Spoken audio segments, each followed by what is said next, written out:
Hello everyone, आज के इस वीडियो में मैं लेकर आई हूँ वर्कशीट नंबर 33। सब्जेक्ट है साइंस, क्लास 10th के लिए, जिसमें टॉपिक है मेटल्स एंड नॉन मेटल्स, यानी कि धातु व अधातु। और आज की डेट है 18 सितंबर 2020। ये है आपकी वर्कशीट का पूरा, मैंने उसका लेआउट आपको शो किया हुआ है, पूरी वर्कशीट शो की हुई है। इसके ऊपर आप देख रहे हैं कुछ एंट्रीज हैं जो आपको फिल करनी है, अपना subject, worksheet number, date, class, name of student and name of class teacher. अब बढ़ते हैं इसके आगे की ओर। आज का इसका टॉपिक में हम पढ़ेंगे अम्ल के साथ धातुओं की अभिक्रिया। धातु जो है अम्ल के साथ में कैसे कैसे अभिक्रिया करते हैं, इसके बारे में हम जानेंगे। सबसे पहले आप देख रहे हैं लाइट ब्लू कलर से लिखा हुआ है, ये समीकरण क्या, एक फॉर्मूला टाइप का आपको दिखाया हुआ है। इसमें क्या लिखा है, धातु को अगर तनु अम्ल के साथ अभिक्रिया कराते हैं तो यह हमेशा लवण प्लस हाइड्रोजन देगा।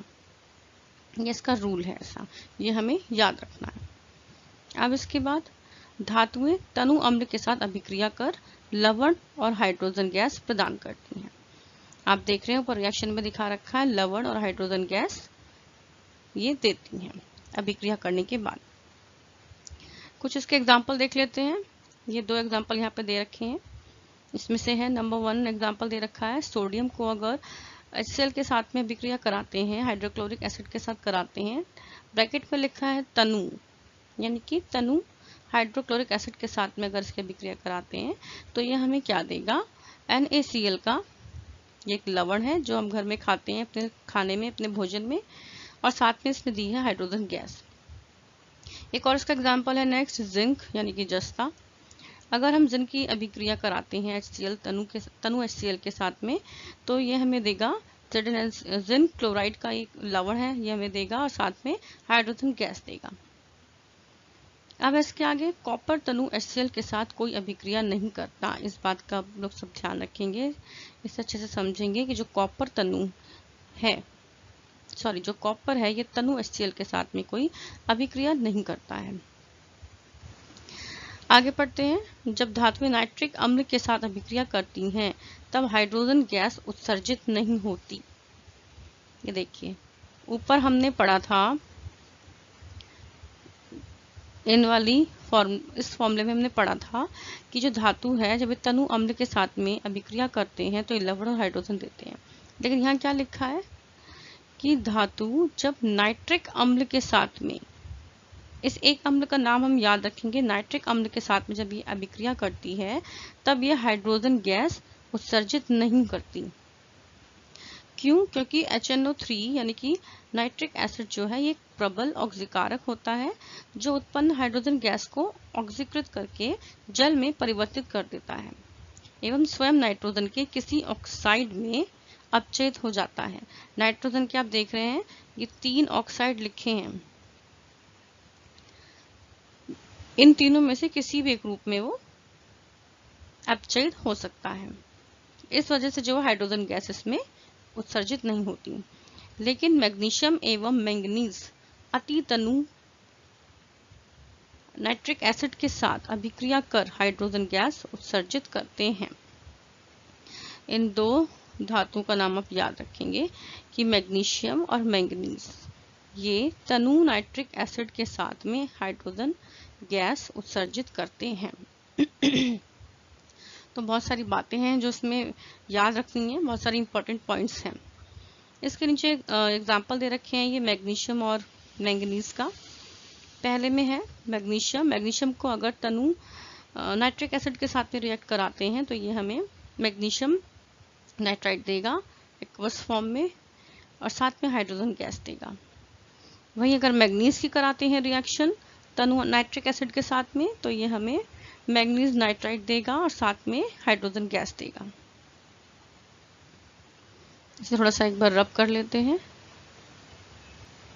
थोड़ी सी हमारी स्लाइड क्लीन हो जाएगी।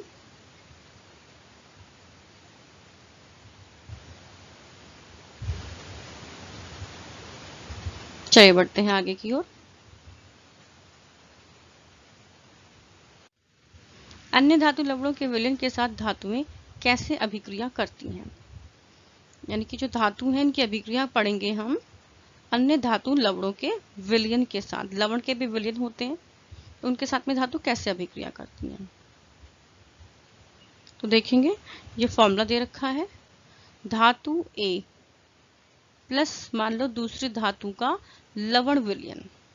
दो धातु हैं इसमें, एक तो प्योर फॉर्म में धातु है A और दूसरा है B, लेकिन B का क्या है, लवण विलयन है। ये हमें क्या देता है, A का लवण विलयन प्लस धातु B। ठीक है, तो इस तरीके से जो है ये आपस में ये बदल जाते हैं। जो धातु A है वो B की जगह चला जाता है और जो B है वो धातु A की तरह अभिक्रिया के बाद में अकेला प्योर फॉर्म में निकल आता है। इसको समझेंगे इन दो उदाहरणों से। पहले नंबर पर दे रखा है फेरस।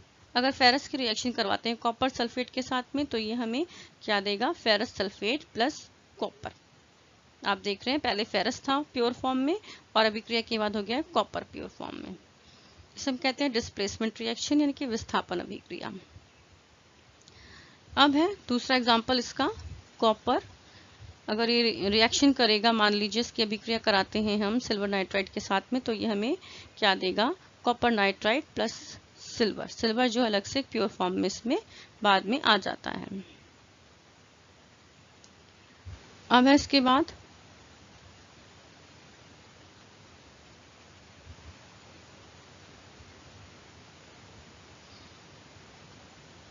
सभी धातु समान रूप से अभिक्रियाशील नहीं है। यदि हम ऑक्सीजन, पानी और एसिड के साथ विभिन्न धातुओं की अभिक्रियाशीलता की जांच करते हैं तो हम पाते हैं कि सभी धातुएं इन अभिकर्मकों के साथ अभिक्रिया नहीं करते। ठीक है, एक रिएक्शन यहाँ पर देख लेंगे। मान लीजिए ये फेरस है, फेरस यानी कि लोहा, इसको हम कराते हैं कॉपर सल्फेट के साथ में, तो ये हमें क्या देगा, फेरस सल्फेट प्लस कॉपर। ये रिएक्शन ऊपर आपको दिखा चुके हैं और ये जो इसमें दिखा रहे हैं आपको पिक्चर में, इसमें यही वाली एक्टिविटी दिखा रहे हैं। जो नीले रंग का है जिसमें, ये है आपका कॉपर सल्फेट और इस वाले में है आपका आयरन सल्फेट। आयरन, इस वाले में आयरन है और दूसरे वाले में कॉपर सल्फेट है। आगे बढ़ते हैं। सक्रियता श्रेणी, ये एक श्रेणी दे रखी है, पूरी आप टेबल देखिए। ये सक्रियता श्रेणी है कि कौन सी धातु कितनी जल्दी अभिक्रिया करती है, सक्रिय है, कौन ज्यादा है कौन कम है, तो उसकी पूरी एक श्रेणी बनाई गई है, जिसमें आप देख रहे हैं सबसे ऊपर टॉप पर है पोटेशियम और सबसे नीचे है गोल्ड। टॉप पर होने का मतलब है कि सबसे ज्यादा अभिक्रियाशील होता है पोटेशियम। अगर हम इसे वातावरण में ऐसे खुले में रख देंगे तो ये बहुत ही जल्दी वायु के साथ में अभिक्रिया कर लेता है।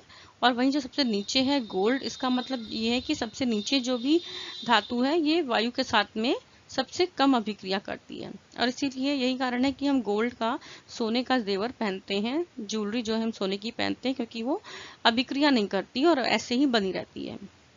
एक बार रीड कर लेते हैं इसमें क्या लिखा है। सक्रियता श्रेणी वह सूची है जिसमें धातुओं की क्रियाशीलता को अवरोही क्रम में व्यवस्थित किया हुआ है। ठीक है, मैंने अभी आपको समझाई दिया है। हाँ, ये नीचे से शुरू कर लेते हैं कुछ। मैग्नीशियम से सीसा तक आप देख रहे हैं इसमें, ये रहा मैग्नीशियम और सीसा यानी कि लेड। ये क्या कह रहे हैं इसके बारे में, मैग्नीशियम से सीसा तक सभी धातुओं अम्ल के साथ अभिक्रिया करती हैं, यानी कि जो धातुएं ये अम्ल के साथ में अभिक्रिया करती हैं।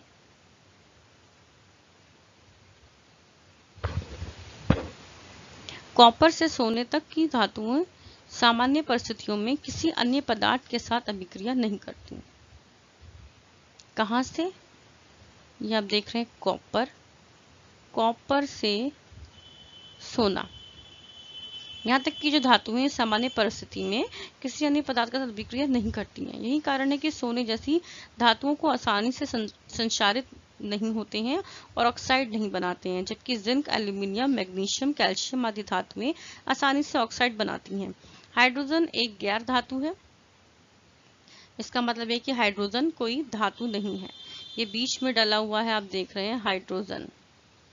इधर अलग से ब्रैकेट में आपको शो किया हुआ है, क्योंकि ये कोई धातु नहीं है, ये गैर धातु चीज है, लेकिन इसे भी सक्रियता श्रेणी में शामिल किया गया है, क्योंकि यह धातुओं की सक्रियता की तुलना करने में मददगार है। ये क्या करता है? तुलना करता है कि अगर हाइड्रोजन यहाँ पर है तो अब देखो हाइड्रोजन के ऊपर ये वाले तत्व आपको दिखाई दे रहे हैं, धातु दिखाई दे रहे हैं, हाइड्रोजन के नीचे ये वाली धातु दिखाई दे रही है, तो आप इस तरीके से कंपेयर करना इजी होगा।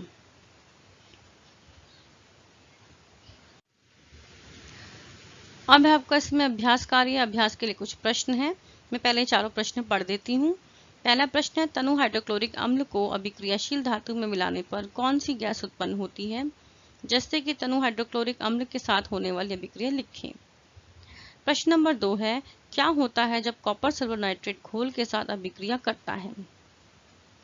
प्रश्न नंबर 3 है, कॉपर सल्फेट का विलयन लोहे के बर्तन में रखा गया था, कुछ दिनों के बाद लोहे के बर्तन में बहुत छेद हो गए, जो अभिक्रिया हुई है उसका समीकरण लिखिए। आपको नीचे एक तालिका दे रखी है, ये आप अपनी वर्कशीट में देखेंगे ध्यान से, और इसका उत्तर मैं आपको अगली स्लाइड में बताऊंगी। प्रश्न नंबर 4, इस सारणी का उपयोग कर धातु ए, बी, सी एवं डी के संबंध में निम्न प्रश्नों के उत्तर दीजिए। जिसमें पहला पार्ट पूछा है, प्रश्न 4 में ही पहला पार्ट है, सबसे अधिक अभिक्रियाशील धातु कौन सी है। दूसरे पार्ट में पूछा है, धातु बी को कॉपर सल्फेट के विलयन में डाला जाए तो क्या होगा। थर्ड पार्ट है, धातु ए, बी, सी और डी को अभिक्रियाशीलता की घटते हुए क्रम में व्यवस्थित कीजिए। इसके उत्तर मैंने अपनी नेक्स्ट स्लाइड पर लिखे हैं सबके उत्तर। तो आइए अब हम देख लेते हैं इनके आंसर्स, इनका सॉल्यूशन। उत्तर नंबर 1 में आपको लिखना है, तनु हाइड्रोक्लोरिक एसिड को अभिक्रियाशील धातु में मिलाने पर हाइड्रोजन गैस उत्पन्न होती है। इसके लिए ये रिएक्शन मैंने दे रखी है, जो मैंने हाईलाइट की हुई है येलो कलर से। ये फॉर्मूला है, आप इसको याद रखेंगे ऐसे ही। तो उसमें क्या लिखा है, धातु प्लस तनु अम्ल क्या देंगे, लवण और हाइड्रोजन गैस। ये इसका एक नियम है, एक रूल है जो आपको याद रखना है। इसको हम एग्जाम्पल से समझ लेते हैं। जस्ते के साथ तनु HCl की अभिक्रिया कराते हैं तो ये हमें क्या देगा, जस्ता यानी कि जिंक, तो ये हमें देगा zinc chloride plus hydrogen gas. उत्तर नंबर 2, आपको इसमें क्या लिखना है, आप इसमें लिखेंगे, जब कॉपर को सिल्वर नाइट्रेट के घोल में डुबाया जाता है तो घोल नीला हो जाता है। कॉपर सिल्वर नाइट्रेट से सिल्वर धातु को विस्थापित कर देता है। नीचे इसकी रिएक्शन दे रखी है, इस रिएक्शन को आप लिखेंगे कॉपर और सिल्वर नाइट्रेट के बीच की। अगर इन्हें आपस में अभिक्रिया कराते हैं तो ये हमें कॉपर नाइट्रेट देगा और साथ में सिल्वर देगा। उत्तर नंबर 3, कॉपर की तुलना में आयरन अधिक प्रतिक्रियाशील होता है, इसलिए जब कॉपर सल्फेट को एक लोहे के बर्तन में रखा जाता है तो लोहे के बर्तन से लोहा कॉपर को विस्थापित करती है और एकल विस्थापन प्रतिक्रिया होती है। तो जो इन्होंने पूछा था ना कि अगर कॉपर की तुलना में इन्होंने पूछा था कि जब कॉपर सल्फेट को एक लोहे के बर्तन में रखा जाता है तो क्या होता है। तो आपको ऐसे ही बताना है कि कॉपर की तुलना में आयरन ज़्यादा प्रतिक्रियाशील होता है, तो वो क्या करता है, रिएक्शन कर लेता है उस कॉपर के साथ में, और रिएक्शन करने के बाद जो है उसमें छेद रह जाते हैं छोटे छोटे, इसी वजह से हमें वो छेद दिखाई देते हैं। ये अभिक्रिया इसमें लिखी हुई है, आपको ये लिखनी है, कॉपर सल्फेट प्लस फेरस, अगर हम आपस में अभिक्रिया कराएंगे तो ये हमें देंगे फेरस सल्फेट प्लस कॉपर। उत्तर नंबर 4 में देख लीजिए, इसमें 3 पार्ट थे, तो पहले पार्ट का उत्तर है, सबसे अधिक अभिक्रियाशील धातु है बी। पार्ट 2 का इसमें उत्तर है, धातु बी को कॉपर सल्फेट के विलयन में डालने पर विस्थापन अभिक्रिया होगी। पार्ट नंबर 3 का उत्तर है, इसको हमें लगाना था एक सीरीज में, तो ये है घटते हुए क्रम में इसको लगाना था। तो सबसे ज्यादा कौन सा है अभिक्रियाशील धातु, बी, इससे कम है ए, और से कम है सी, और उससे भी कम है डी। तो यहाँ होती है हमारी वर्कशीट कंप्लीट। उम्मीद है आप लोगों को समझ में आई होगी।